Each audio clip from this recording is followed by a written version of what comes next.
로마서 15장 1절부터 13절 말씀. 믿음이 강한 우리는 마땅히 믿음이 약한 자의 약점을 담당하고 자기를 기쁘게 하지 아니할 것이라. 우리 각 사람이 이웃을 기쁘게 하되 선을 이루고 덕을 세우도록 할지니라. 그리스도께서도 자기를 기쁘게 하지 아니하셨나니 기록된 바 주를 비방하는 자들의 비방이 내게 미쳤나이다 함과 같으니라. 무엇이든지 전에 기록된 바는 우리의 교훈을 위하여 기록된 것이니 우리로 하여금 인내로 또는 성경의 위로로 소망을 가지게 함이니라. 이제 인내와 위로의 하나님이 너희로 그리스도 예수를 본받아 서로 뜻이 같게 하여 주사 한 마음과 한 입으로 하나님 곧 우리 주 예수 그리스도의 아버지께 영광을 돌리게 하려 하노라. 그러므로 그리스도께서 우리를 받아 하나님께 영광을 돌리심과 같이 너희도 서로 받으라. 내가 말하노니 그리스도께서 하나님의 진실하심을 위하여 할례의 추종자가 되셨으니 이는 조상들에게 주신 약속들을 견고하게 하시고 이방인들도 그 긍휼하심으로 말미암아 하나님께 영광을 돌리게 하려 하심이라. 기록된 바 그러므로 내가 열방 중에서 주께 감사하고 주의 이름을 찬송하리로다 함과 같으니라.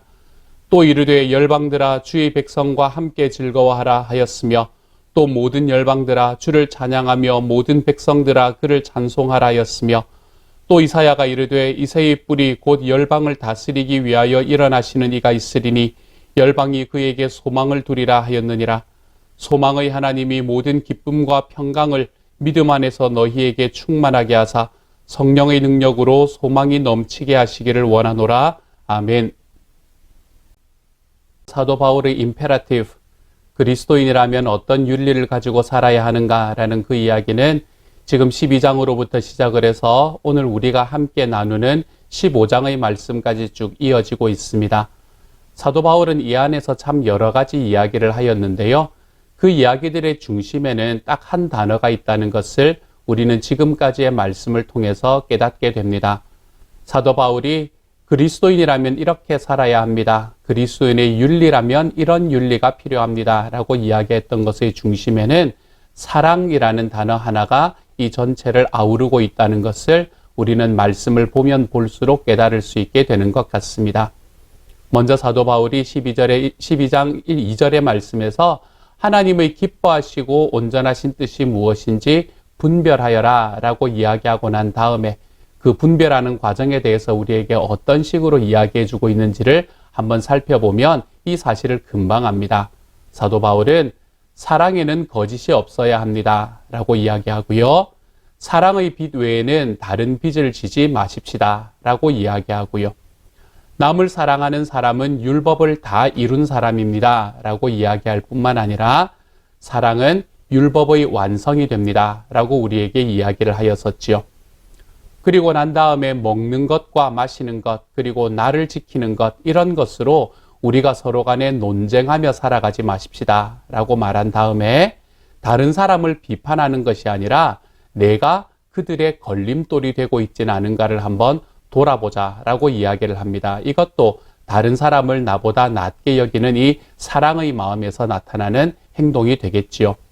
그리고 난 다음에 물질이 아닌 이 모든 것의 가치 중립적인 물질이 아닌 사람을 바라보며 하나님의 평안과 의와 희락으로 하나님의 나라를 세움으로 인해서 하나님께는 기쁨이 되고 사람에게는 칭찬받는 공동체를 만들어 갑시다 라고 이야기하는 것.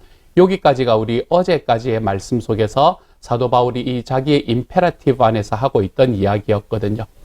오늘 우리 15장의 말씀에 처음 들어오는 시작에서도 역시 이 전체의 이 흐름 속에서 사도 바울은 자기의 논증을 계속하고 있습니다.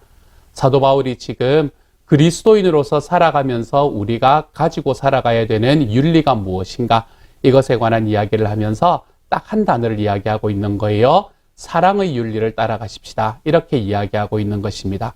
우리가 이 전체 흐름을 알면서 지금 쫓아오시면 참 좋습니다. 사랑이라는 것은 우리가 나와 함께 살아가는 이웃들이 있을 때에 가능한 이야기잖아요. 그렇죠? 그렇기 때문에 사랑이라는 단어는 뭐하고 연결이 될 수밖에 없나 하면 공동체라는 단어하고 연결이 될 수밖에 없습니다. 나를 사랑하는 사람은 나르시시즘이잖아요. 나 혼자를 사랑하는 사람은 이거는 사랑이라고 이야기하기가 힘들잖아요. 그렇죠? 그러므로 사랑은 대상이 있어야 되는 것이기 때문에 사도 바울이 사랑하는 사람들이 되십시다라는 것은 사랑하는 공동체를 만들어 가십시다라고 이야기하는 것과 동일하다고 생각을 하시면 돼요. 그래서 사도 바울은 처음에 시작을 할 때 왜 교회 공동체 안에서 다른 사람이 서로 다름을 인정하십시다 이런 이야기부터 시작을 했던 것을 우리 12장의 앞부분의 말씀에서 기억하잖아요. 그렇게 이야기했던 것처럼 사도 바울은 사랑하는 공동체, 이것을 계속해서 지금 우리들에게 이 그리스도인의 윤리로서 이야기를 해주고 있는 것입니다. 오늘의 첫 시작도 마찬가지예요. 15장 1절과 2절은 우리에게 이렇게 말합니다. 믿음이 강한 우리는 마땅히 믿음이 약한 자의 약점을 감당하고 자기를 기쁘게 하지 아니할 것이라. 우리 각 사람이 이웃을 기쁘게 하되 선을 이루고 덕을 세우도록 할지니라. 아멘. 이렇게 말합니다. 딱 느낌이 오시지요? 역시 사랑과 공동체라는 단어가 이것을 품고 있는 것을 보게 됩니다. 믿음이 강한 우리는, 여기서 믿음이 강하다는 것은 예수님을 믿는 믿음이 강하다 이걸 말하는 게 아니에요. 여기에서는 확신을 이야기하는 겁니다. 지금 계속해서 사도 바울은 뭐에 관한 이야기를 하고 있나 하면 이 음식을 먹는 것에 관한 이야기를 하고 있습니다. 고기를 먹는 것에 관한 이야기를 하고 있죠. 그래서 여기에서 믿음이 강한 사람이라고 이야기하는 것은 확신이 강한 사람을 말하는 것인데요. 그 확신이 강한 사람이라는 것은 내가 여기에서 고기를 먹어도 내가 하나님 앞에 큰 문제가 없지라고 생각하는 사람들, 그 사람들을 이야기하는 것입니다. 하나님 앞에서는 모든 것이 다 깨끗하고 선하기 때문에 내가 이 고기가 어디서 왔는지 잘 모르고 먹는다고 해서 하나님 앞에서 내가 무슨 문제가 될 수 있겠어 라고 생각하며 하나님을 조금 더 확신하며 살아가는 사람들, 이 고기를 먹는 것에 조금 더 확신이 있는 사람들, 그 사람들을 이야기하는 것이 바로 믿음이 강한 우리라는 것이 의미하는 바입니다. 그러면 믿음이 약한 사람이라고 이야기하는 것도 마찬가지겠지요. 내가 고기를 먹는 것이 내 마음에 불편해서 내가 이게 어디서 왔는지도 잘 모르겠고 이래서 좀 불편한 사람들, 그렇게 채식을 하는 사람들, 그 사람들을 이야기를 하는 거겠죠. 고기를 먹는 것에 대한 확신이 적은 사람들을 이야기하는 거겠죠. 그런데 그 사람들을 볼 때에 그들의 약점을 담당하고, 그리고 뭐라고 말하나 하면 자기를 기쁘게 하지 아니할 것이고, 누구를 기뻐하라고 이야기하냐면 2절에서 이웃을 기쁘게 하라 이렇게 말합니다.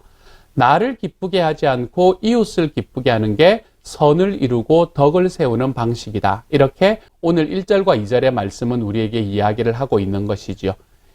오늘의 이 말씀은 우리가 기독교의 도덕이 무엇인가라는 것을 볼 수 있는 말씀이 되는 것 같아요. 기독교의 도덕이라는 것, 기독교의 윤리라는 것은 자기를 성인으로 만드는 데 있는 것이 아닙니다. 내가 정신수양이나 마음수양 같은 것을 통해서 내가 무언가 색다른 존재가 되어가지고 내가 모든 것들을 이렇게 초월하는 존재가 되는 것, 이런 것이 기독교의 윤리가 말하고 있는 윤리가 아닙니다. 나를 성인으로 만들고 나를 완벽한 사람으로 만들어가는 그런 어떤 수양을 말하는 것이 아니라 기독교의 윤리라는 것은 그리스도의 지체인 교회를 만드는 것, 이것이 우리 그리스도인들에게 주어진 하나님의 윤리가 되는 것입니다. 그리스도의 지체가 된다는 말은 무슨 말이에요? 주님께서 우리에게 말씀하신 그 말씀을 지키는 그러한 사람으로서 우리가 무엇을 만드나 하면 공동체를 만드는 사람들이 되는 것, 이것이 바로 그리스도인들이 가지고 있는 윤리가 된다는 것입니다. 그렇기 때문에 예수님께서는 이 땅에서 살아가시다가 이 땅에서의 마지막 자기의 유품으로 무엇을 남기셨나 하면 교회를 남기셨다라고 우리가 바라볼 수 있게 됩니다.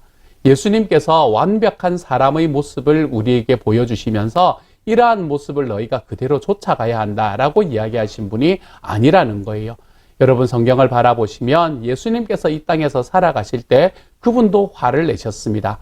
예수님께서 이 땅을 살아가실 때 그분도 자기의 주변에 있는 사람들을 향해서 화도 내시고 그리고 그들을 비난도 하시고, 예수님께서는 완벽한 사람의 모습을 우리들에게 보여주시지 않으셨어요.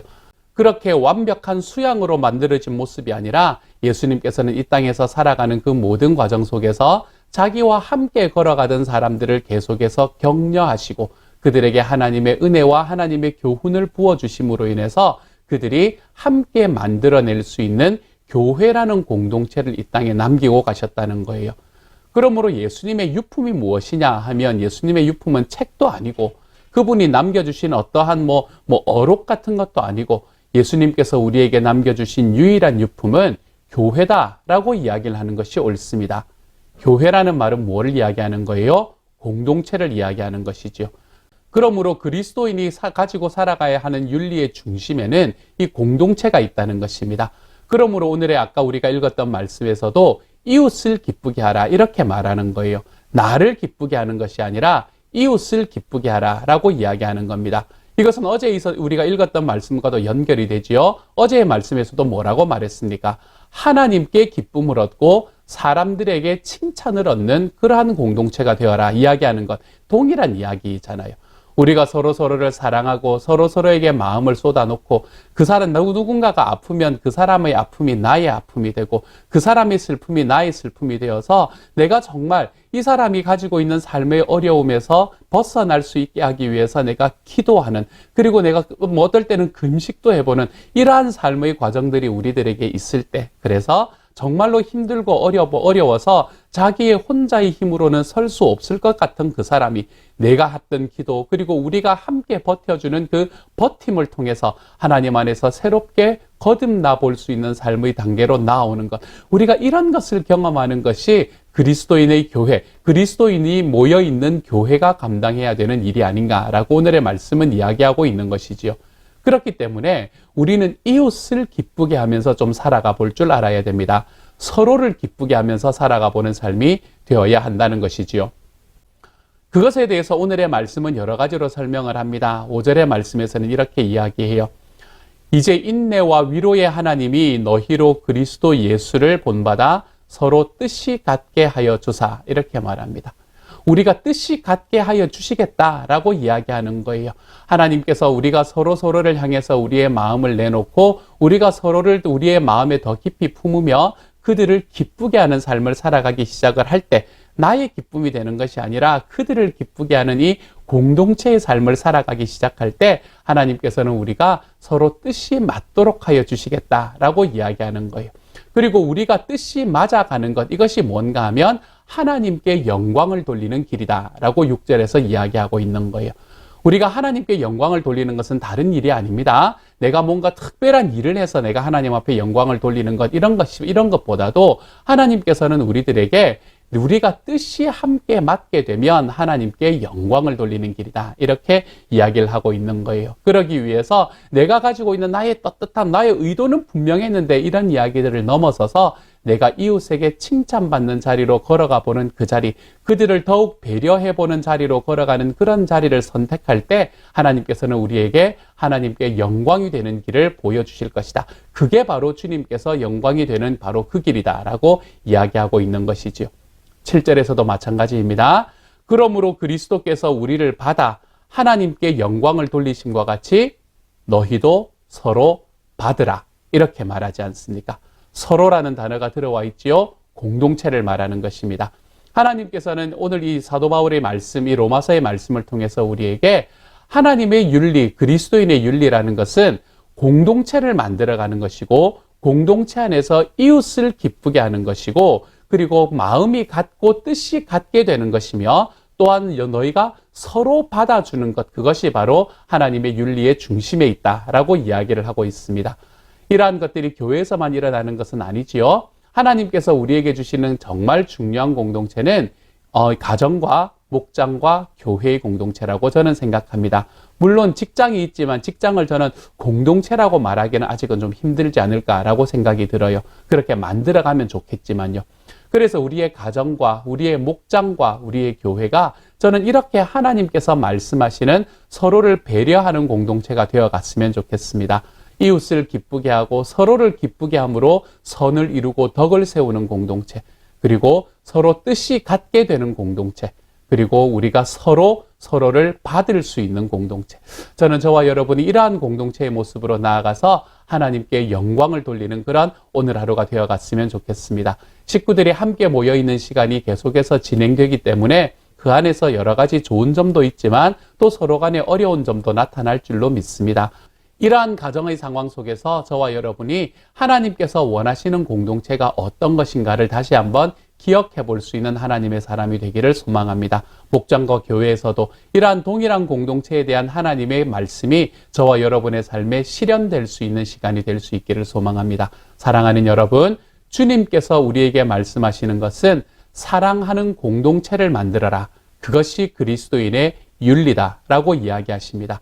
이 말씀을 좇아 살아가 보는 오늘 하루가 되어 보시지 않겠습니까? 이 길로 함께 걸어가므로 우리가 주님께서 정말 소원하시는 공동체를 같이 이루어갈 수 있는 하나님의 사람이 되어 가시기를 우리 주님의 이름으로 소망합니다. 같이 한번 기도하겠습니다. 사랑하는 하나님, 사랑하며 살겠습니다. 저희가 혼자 사는 것이 아니라 공동체를 이루며 살겠습니다. 그렇게 할 수 있게 해주시니 감사합니다.